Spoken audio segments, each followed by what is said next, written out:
Ko te kino o te ora o ngā niho o ngā tamariki Māori, tētahi o ngā take nui ki te iwi Māori.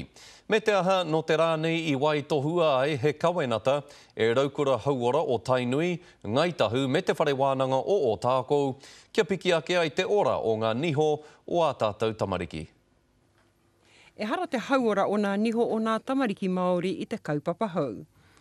Hoi anō mō tēnei huihuinga, ko te mea hou, ko te huihui tahi ki te haina kawenata, ki te mahi tahi me te rangahau i tētahi oranga, hei ārai atu i tēnei tūmomo āhua.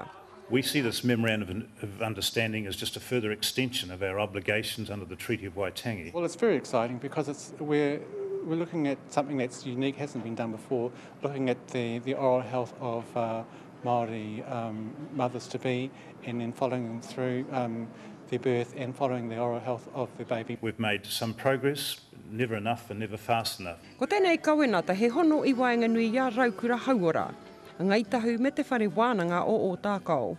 Engari ka whānui ake nā hua. O ngā tino hua ko te mahitahi me ngā iwi take o Aitereiria o Kānata. Tēnei kaupapa ko whakawhānui atu ki ngā tōpito o te ao. Mō nā tauira o Tākou, he kaupapa hei whakawhānui ake i ngā rauemi, kia pakari ake ai rātau i roto i ngā umanga mahi e whai ana e rātau.